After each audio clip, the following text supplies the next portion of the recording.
C'est l'heure de la grande édition. Soyez les bienvenus sur la télévision rwandaise. Sommaire de l'actualité d'aujourd'hui. Des experts dans le domaine de l'élevage déplorent le fait qu'environ 8 milliards d'animaux sont abattus chaque année à travers le monde, un tiers de ces derniers se trouvant en Afrique. Début de la rentrée scolaire 2023-2024, ce lundi sur toute l'étendue du territoire national. On y reviendra avec les détails.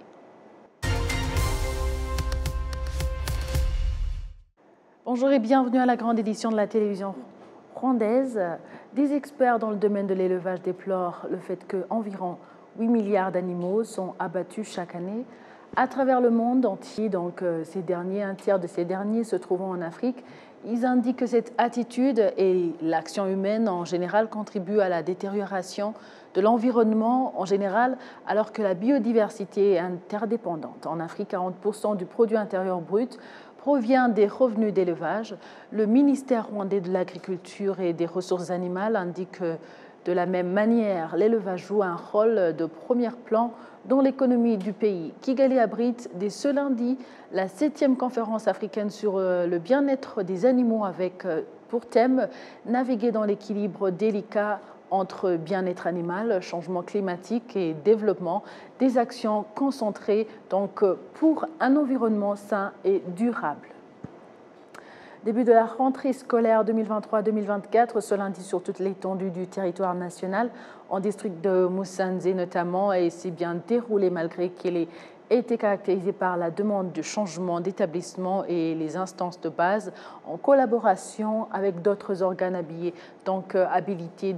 se sont saisis de ce problème pour lui trouver solution. Kassim Youssouf nous fait le point.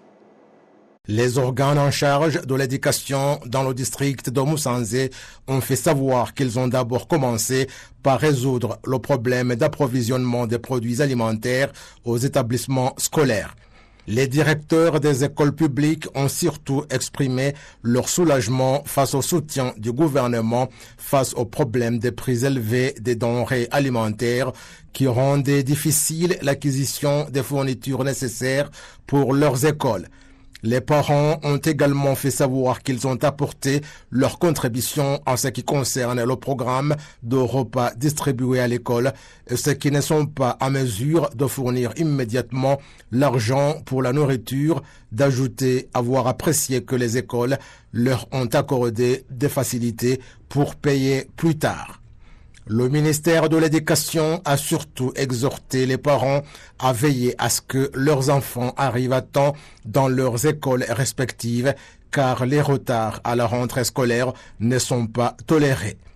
Parallèlement à la rentrée scolaire 2023-2024, la 11e édition du service national des élèves ayant terminé l'école secondaire au cours de l'année scolaire 2022-2023 a débuté ce lundi au niveau national dans le secteur de Rukomo en district de Nyagatare sous le thème « Renforçons la culture de l'intégrité au service national ».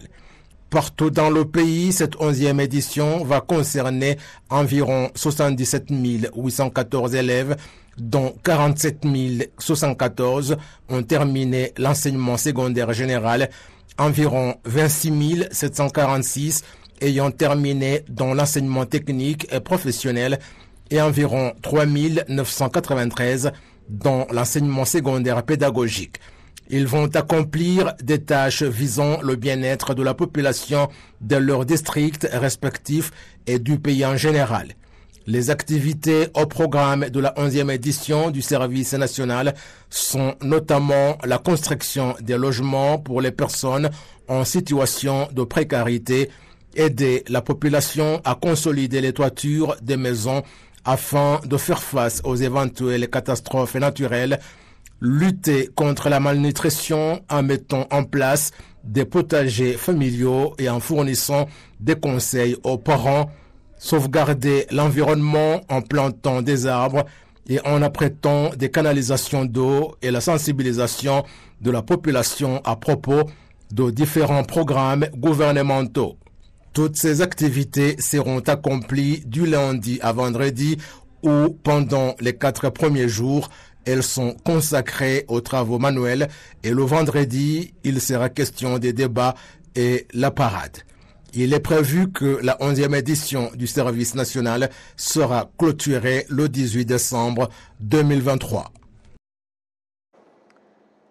L'ambassadeur du Zimbabwe au Rwanda, Charity Mnekule, en district de Rubavu, il va passer toute une semaine afin de pouvoir évaluer les projets pour lesquels son pays pourrait entretenir un partenariat avec ce district de la province de l'Ouest du Rwanda. Suivant. Et les projets que l'ambassadeur du Zimbabwe au Rwanda, Charity Mnekule, a cités figurent notamment ceux relatifs au développement du tourisme lacustre grâce au lac Kivu et ceux concernant la pêche et l'élevage pratiqué dans les fermes de Gishwati. Figure en outre à son programme la visite de différentes usines dont la Braliroi qui depuis longtemps opère dans le domaine de la production des boissons alcoolisées et des limonades au Rwanda. L'ambassadeur Mnekule a fait savoir que si les deux pays, le Rwanda et le Zimbabwe, entretiennent d'excellentes relations de coopération, cela inspire confiance que les projets exploités conjointement pourront être générateurs de revenus au profit des populations des deux pays. Le Rwanda et le Zimbabwe entretiennent des bonnes relations et déjà en mai cette année, les deux pays ont signé des accords de coopération dans différents domaines, notamment dans la technologie en matière de construction moderne à prix modéré, dans la promotion de l'éducation universitaire et des accords de coopération dans le développement des femmes.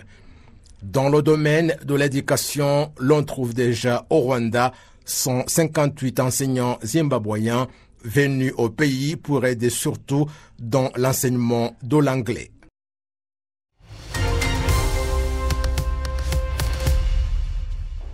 L'actualité africaine depuis hier est dominée entre autres par la décision du président français Emmanuel Macron d'arrêter la coopération militaire avec le Niger. Il a annoncé aussi le rapatriement de son ambassadeur à Niamey, contrairement à ce qu'il avait annoncé auparavant. Pour mieux comprendre ce nouveau positionnement de la France, notre collègue Jean-Damascène Manéchimé vient de s'entretenir avec Paul Amassou, journaliste béninois, qui nous livre ici plus de détails sur cette situation suivante.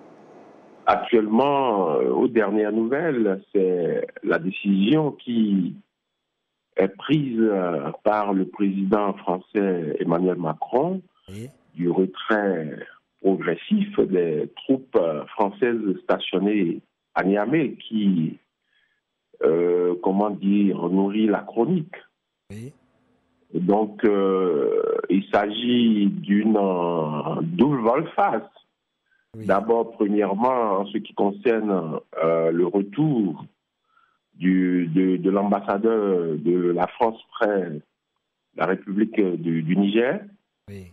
Et ensuite, en ce qui concerne le retrait des troupes, quelques 1500 hommes basés à Niamey actuellement. Parce que précédemment, l'État français, en tout cas l'Élysée, avait opposé une fin de non-recevoir à toute expression de la junte à cet effet. Oui. La junte avait demandé le retrait de cet ambassadeur et en réponse, l'Élysée avait opposé une fin de non-recevoir. La junte, à la suite de ses homologues du Mali et du Burkina, avait également demandé le retrait des troupes françaises et donc la fin de la coopération militaire avec la France. Oui. Et le président Macron avait notamment fait savoir que le seul président, et en cela il a raison, la seule voie d'autorité était le président Mohamed Bazoum déchu. Oui. Mais voilà, les raisons d'État et la diplomatie est ce qu'elle est, elle est assez onctueuse et ondoyante, je dirais. Et ça nous donne aujourd'hui ce résultat-là, à savoir que l'Élysée observe une double volte-face. Effectivement, Paul, vous qui êtes dans la région, vous suivez la politique de la région. Qu'est-ce qui justifie cette volte-face de la France? Parce qu'avant, le président Macron avait réaffirmé que l'ambassadeur ne quitterait pas le Niger. Il faut dire que la situation était devenue intenable, quasiment intenable. D'abord pour les diplomates français basés à Niamey, oui. qui vivent quasiment sous séquestre. Oui. privés donc de tout vivre d'approvisionnement. Et donc, comme l'a dit le président Macron lui-même, l'ambassadeur vit de rations militaires depuis peu. Et donc, forcément, la situation est devenue intenable, sous pression, et la base militaire française est également sous pression d'une foule de populations déterminées à les idéologies. Oui. Et en là, une junte est déterminée à rompre toute relation de cette nature avec la France. Et vous imaginez que la situation est devenue intenable et qu'il était devenu quasiment impossible pour la France de tenir cette position qui est la sienne, à savoir d'opposer une fin de non-recevoir à toutes les velléités des autorités de fait, qu'il faut considérer comme telles aujourd'hui, tant bien même leur légitimité et leur légalité sont largement discutables. Et donc, devenue intenable, la France devrait aviser et donc réviser sa position, et c'est ce qu'elle a fait. C'est un choix de raison.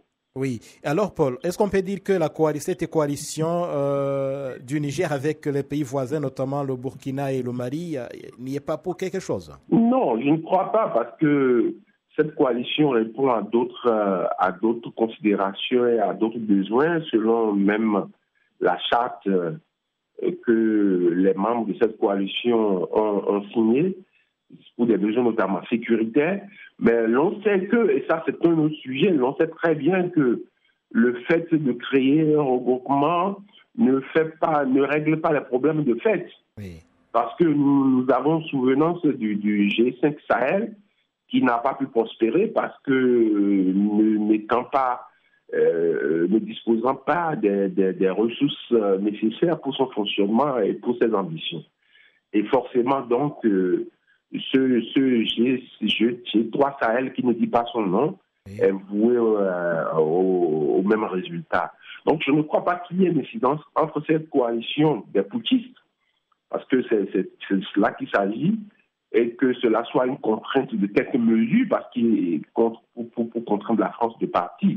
La situation est devenue viscérale, intenable, elle répond à aucune logique, elle est devenue irrationnelle.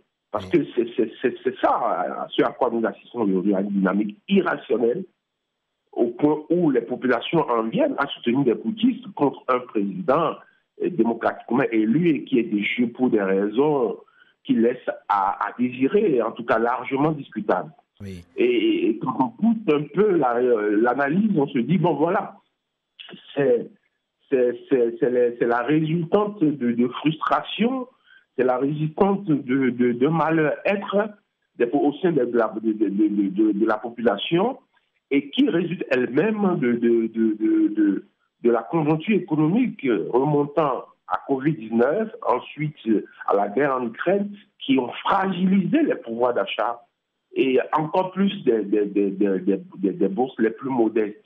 Et même si les économies dans notre région, la région ouest africaine notamment, comme dans d'autres régions également, et c'est une considération qu'il faut que tous les gouvernants doivent s'appuyer aujourd'hui, même si les voyants macroéconomiques sont ouverts, dans la réalité, il y a une paupérisation qui finit par pour nous projeter cette image de population en liesse, parce que une fois que dès lors que le président Macron a annoncé le retrait et de l'ambassadeur et progressivement des troupes françaises, donc à terme, d'ici la fin de l'année, a-t-il dit, la fin de l'année 2023, a-t-il éclairé, et ça a été avec enthousiasme, et il y a eu un déferlement populaire allant justement vers la base militaire française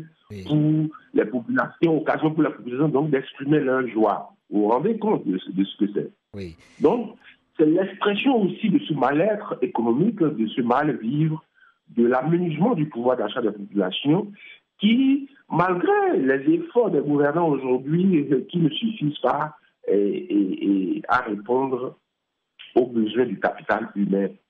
et de façon large. Et donc, lorsque des putschistes en viennent avec un discours populiste qui plus est, qui parle de souveraineté, qui un peu se saisissent un peu des items dans l'air du temps pour mobiliser les populations, vous imaginez que pour une force étrangère, ça devient forcément intenable et il faut prendre ça en considération et décider en conséquence. C'est ce que l'Élysée vient de faire.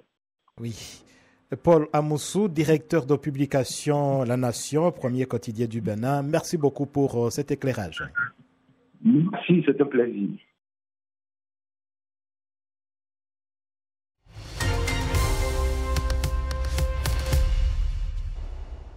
Au moment où le Rwanda intensifie ses efforts dans la sauvegarde de l'environnement, les étrangers qui visitent le Rwanda se réjouissent de cette politique en faveur du climat. Ils estiment que ce modèle devrait être adopté par tous les pays africains en particulier. C'est le point de vue d'un Gabonais qui était de passage à Kigali. Je dis que c'est bénéfique pour l'environnement. Ça amène l'oxygène, ça amène, on va dire, un peu de fraîcheur. Et puis c'est joli de voir la nature comme ça, en pleine vie. Ici vous avez des bâtiments et tout, la circulation humaine, mais de l'autre côté vous avez la nature, vraiment je trouve ça joli, je trouve ça magnifique. Si je pense que si, comme je disais, ce n'est pas seulement, en fait c'est aussi visuel, c'est beau en fait. Ce n'est pas, il y a pas, on va dire quoi, c'est nettoyé, c'est magnifique en fait. Et rien que ces décors, on ne va pas dire les bienfaits et tout, mais rien que ces décors, je pense que le Gabon a besoin de ces décors. Regardez la ville, regardez la circulation et tout ce qui s'ensuit, c'est carrément différent des Libreville. Comme vous dites, c'est pour l'oxygène, mais à Libreville, c'est pas le cas. Au lieu de cela, vous avez des ordures, vous avez des caniveaux, vous avez vraiment l'insalubrité, si je puis dire ça comme ça. Donc c'est ça, c'est dans le visuel et pour la propreté de la ville, il faudra avoir ça aussi dans Libreville.